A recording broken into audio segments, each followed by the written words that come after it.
Hey everybody, before I get started, I just want to mention a couple of ways that you can engage with me on a more personal level. I have a few avenues set up and I keep focusing on one, and I figured why don't I make a short little video talking about all of them real quick before we get into these episodes. So first thing, Patreon. There's a link in the episode description and every episode description to the Patreon, as well as a video on the feed called Major Announcement that has all the details of what each tier offers and how much they cost. I implore you to check that out. I offer a lot of cool shit for my patrons. Second thing, the Discord channel. There's also a Discord link in the episode description and in every episode description. I have multiple channels set up there for each show that I'm covering, and it's a great way to just engage with me. I have a channel set up for MMA talk as well. I'm a big MMA fan, so if you're an MMA fan, you can check that out as well. There's a link to the Discord in the episode description. And then lastly, the Facebook and Twitter. Social media. Follow me on there. I post news on there. When I say news, I mean like, hey, I'm stopping covering this show. Hey, I'm starting covering this show. Let me know what you think about this. I do live watches of things on Facebook where like I'll check in and say I'm watching so-and-so show, and then I'll like live comment while I'm watching it, and that'll be cool if maybe you watch that show too and you want to watch along with me, or you're watching it later and you will see my thoughts, which are usually pretty entertaining because I'm usually pretty high when I'm writing them. So check out all those links in each episode description, and let's talk about this episode. Peace. One mic, one mic. Yeah. All I need is one mic. One mic. Yeah. All I need is one mic. One mic. One mic. Hey everybody, welcome back to One Mic, and today I'm here to talk about Season 6, Episode 9, the penultimate episode of the entire series of FX's Snowfall, entitled Sacrifice.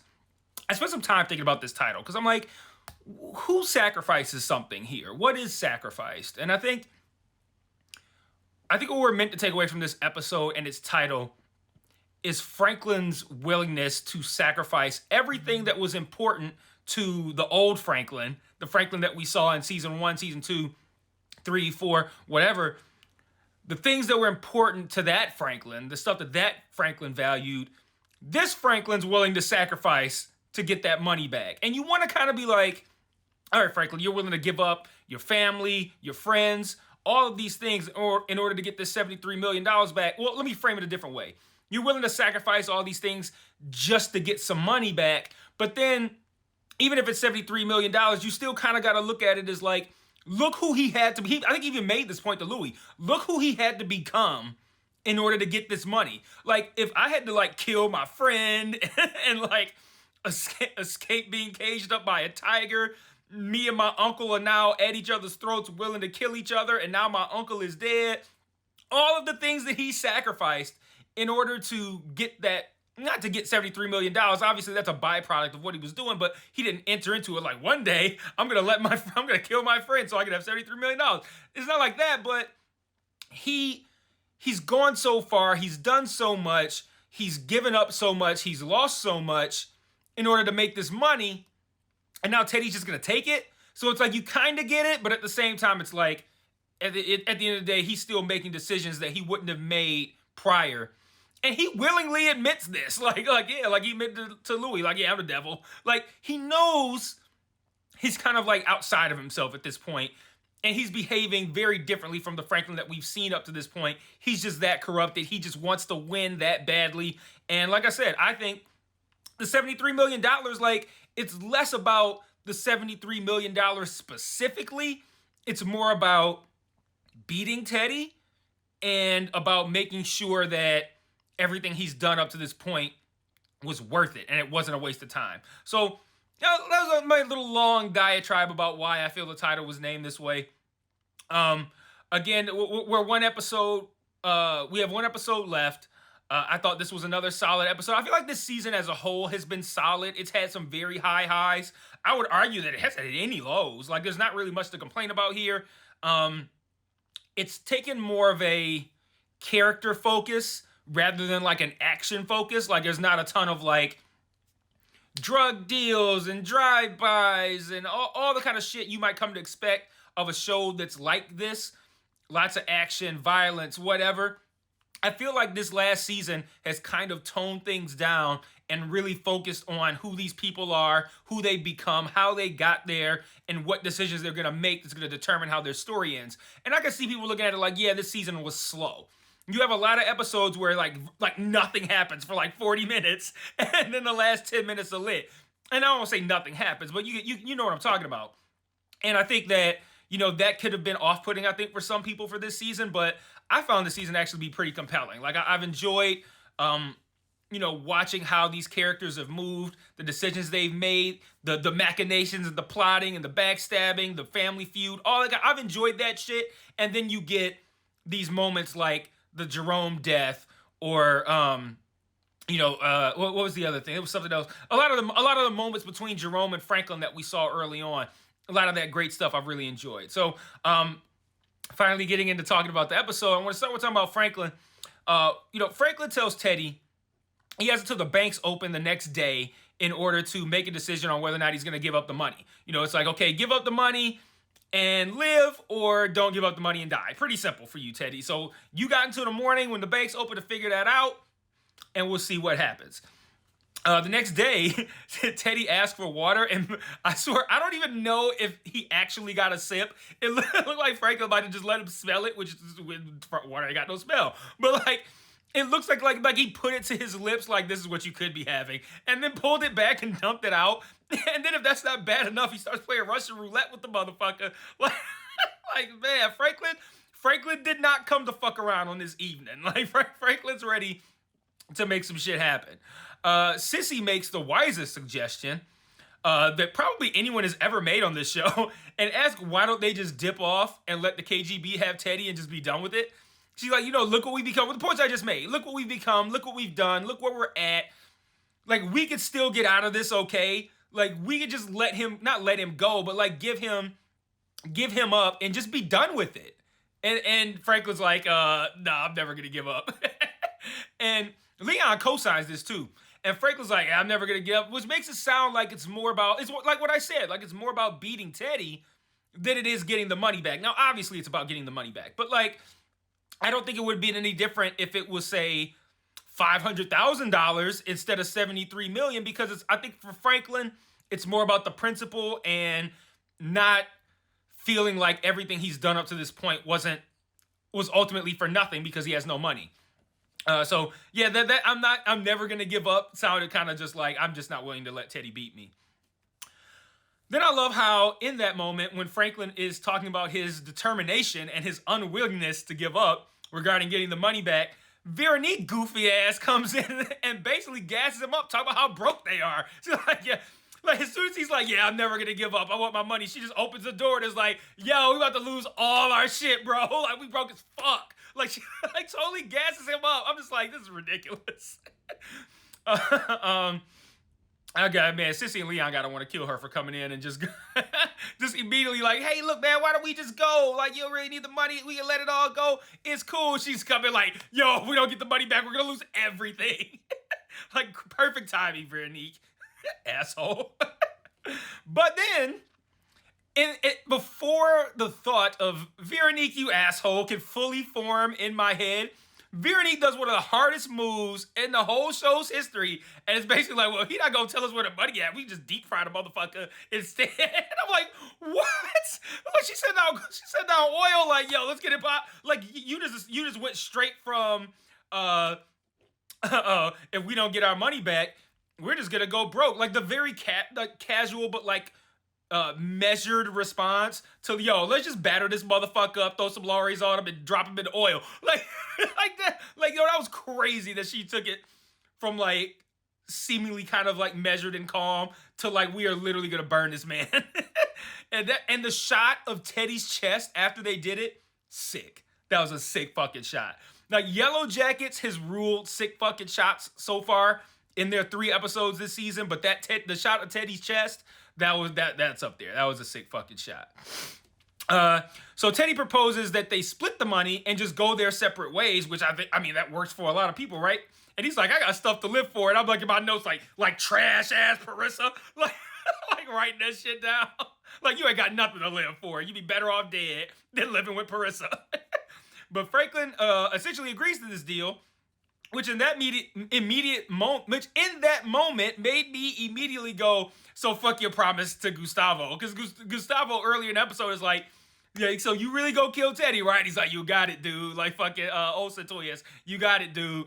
And then he's just like, yeah, no, I changed my mind. Like, just for half of my money, I'll give up. I'll betray my word to Gustavo. So Sissy hates this plan. And she tells Franklin she's going to go to the exchange to make sure that they just don't kill him during the exchange. And then she's out. Like, I'm done. Like, I'm out of here. And she's basically like, can you live with losing me? And he's like, yep. And I mean, I think we all knew that, right? Like, they've built up to that point where, like, at no point prior to this would Franklin have said yes. But in that moment, you knew, like, they already determined how obsessed he was with the money. When she's like, are you willing to live with losing me? I was like, he's gonna be like, yeah. and he did. I'm not sure how I feel about this because they obviously want us to know that the money and power has corrupted Franklin. But it is a smidge difficult to believe he'd discard his own mother over the money.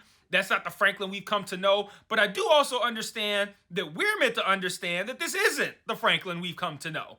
You know, so it's like, part of me is kind of like, I don't know. But another part of me is like, they have kind of put in the work and sold me on the idea that this is who Franklin is now. Like, it doesn't feel like a knee-jerk move or like a strange left turn. Like, whoa, Franklin wouldn't do that. Franklin wouldn't have done that in season 4, but like, I know. I felt the way, but I'm like, it's not enough for me to complain about. So they go to do the exchange, and I like that Franklin was smart enough to withhold Ruben until after the transfer was complete. I thought that was smart of him. He starts to initiate the bank transfer, he being Teddy. And then he ridicules Sissy. Like, he doesn't just say it, he ridicules her for believing him when he said Alton was alive. And I think we all knew what was going to happen in that moment. Like, I wasn't the least bit surprised. Like, as soon as because it was the way he said it so condescendingly, like, you believe that shit? Like, you stupid bitch. Like, that was the energy he had. And he had that. You don't come at a black woman with that level of energy. He didn't say bitch, but it was like, it was in his tone. Like, you believe that, bitch? Like, that was there. And so, like, you know, like, okay, you lied about her husband. You very condescendingly said that you lied. Almost like, how are you this stupid to believe me? It was pretty obvious what was going to happen in that moment. But I'm not going to get there just yet, because now I'm going to transition to talking about Sissy, because I want to talk about a lot of what Sissy did leading up to that moment, right? Because we see Sissy in this episode taking a lot of agency and making a lot of her own decisions, doing her own thing, and it culminates with that decision, right? So I want to talk about Sissy, kind of build up to that moment. So Sissy spends the episode, like I said, kind of doing her own thing, having her own conversations, coming to her own conclusions about what she thinks should happen. She has one-on-one conversations with Ruben, Teddy. And for starters, we learned that Ruben is still alive, which was up in the air. That was an open question for me last week. Like, yeah, did it look like he was killed? No, but I mean, they didn't show. They didn't confirm for me one way or the other. And I'm like, you can bang a motherfucking head off the concrete and kill him. So who knows? But Ruben's alive, and he tells Sissy that the KGB is in possession of basically any conversation he's had with Franklin. He's always been recording everything, and everything's gonna go real bad if the KGB doesn't hear from Ruben within the next 24 hours. She then goes to talk to Teddy, and initially they have a conversation about what Teddy has done to the black community, not in the black community, to the black community. And he gives this very generic bad guy response of like, I'm not making him smoke crack. Like, and I'm kind of like, so I'm torn on that scene, because that is and always has been not just a lazy argument, but a really stupid argument. Like that, like you don't have to be like next level smart to know that if you go, I'm not making him smoke crack, that you're full of shit. Like, you know that. You have to be real fucking dumb to say that and believe it. And I feel like Teddy's smarter than making that argument. But I also don't think I care enough about it to log it as like an official complaint. I guess I'm just cool with mentioning it, but it's like, I did just go, I don't know how I feel about that. Like, I feel like this show is smarter than having him go like, I'm not putting crack in their mouth. Like, come on, dog. Like, I don't know, man. That was a bit much. Teddy's always seemed, here's the thing. Teddy's always seemed to know full well what he was doing, the effects of it, and the consequences of it. He just didn't give a fuck because Teddy is a cold, callous piece of shit who works for the CIA, and people who work for the government are assholes. I'm kidding. But him saying that makes it look like he doesn't have a crystal clear understanding of what he was doing, when up to this point, he very clearly did. So, like, that's kind of like, I guess, like the low-level caliber of knowledge you would expect from, like, if you had a street dealer tied up in a room and you're just like, do you understand what you're done dealing crack in the streets of Los Angeles? And he's just like, I don't make them smoke it. I just provide it. They just buy it. I would expect that from the street dealer, not the motherfucker that works for the CIA who's behind the entire conspiracy in the first place. I don't expect him to play dumb like that. So, like, again, I was on that line, but I'll let it go because it's not huge. That's what she said. Teddy then adds that Alton is not dead, which literally made me yelp in excitement because you guys know, if you were here last season when I was doing season 5, I've been banging the Alton may not be dead drum since the goddamn finale last year. I'm like, we didn't see a body. Like that, I just feel like they want us to accept that he's dead, but he might not be. I never said he was alive. Well, I might have said he was alive, but like, or I might have had theories like, okay, if Alton's alive, this is how it could be. But for sure, I've always at least said, like, why are we just accepting that he's dead? It's the same argument I've made with Peaches. Why are we accepting what they told us at face value in the show? When one, the show isn't necessarily going to be honest with us about something like that if they want to have a twist at the end. And then two, like, there was nothing on the screen to support the explanation that they gave about Peaches. So yeah, I've just been banging that drum. So him to be like, yeah, he's not dead. I was about to come on here and be like, I told you, motherfuckers. I told you he wasn't dead. So you can imagine my disappointment when Teddy says he was lying. And like, for starters, this felt like the show was fucking with me specifically again. Like, first there was the line about the tiger, like a couple weeks ago, which is a big problem for me last season. I ranted and raved about the fucking tiger episode, like, fuck this episode. And then they have frankly just like offhand mentioned it again. Then now I feel like they're fucking with me on the Alton thing being alive too, because I've been saying that the whole time. Like, only for him to just not be. Like, why would you bring that up even? I guess no, you don't need the fake out, because she could have asked him about Alton in that moment and he could turn around and be like, I killed that motherfucker, you idiot. And then she shoots him, whatever. So you can still arrive at that same endpoint without having him lie about it earlier.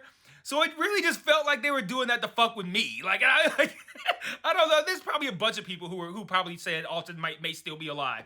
There's probably people who were way more determined in that point than I was. But you know, Teddy even used like you didn't see a body. Like that's the unwritten rule of like TV and film. Like, if you don't see a body, they might not be dead. So it's almost like he's breaking the fourth wall and shit. Almost like it felt. No, I'm sorry, not breaking the fourth wall. I'm sorry, I take that back. Wrong term. But it felt very meta for him to be like, you didn't even see a body. I'm like, dog, are you talking to me right now? Like, that's what I said. I know I didn't see a body. God damn it. But like, yeah, I don't know. It felt really meta, and it just felt like they were fucking with me.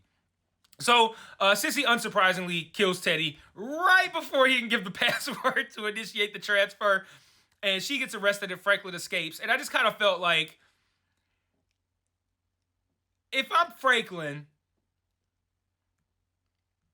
me and Sissy got a problem. Because, like, that didn't have to happen in that moment.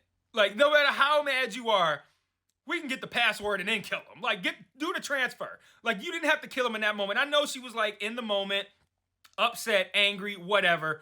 But having, like, the password is pop, pop, pop, pop. Like, nah, dog. Like, don't have me believe she would do that. Get the password first, get the money, then kill him, dog. Like, come on, man. Anyway, so moving on to Louie. Obviously, we're not going to be here much because we don't see Louie much this week. But what we do see from her is kind of pivotal, because she gets raided and she escapes, and it's only thanks to a heads up from Franklin that she makes it out. But then she also notes and resents the fact that Franklin knew the DEA was watching her and didn't tell her until after she had already helped him. And it kind of feels like the show is setting up Franklin versus Louie for the finale, which is kind of surprising. I expected the finale to potentially... So I expected either... I expected both things of Franklin dealing with family shit and Franklin dealing with Teddy to be the last 2 episodes. Franklin, family shit resolved in 9, Teddy shit resolved in 10, or the reverse, right? Teddy shit just got resolved in 9. I kind of felt like,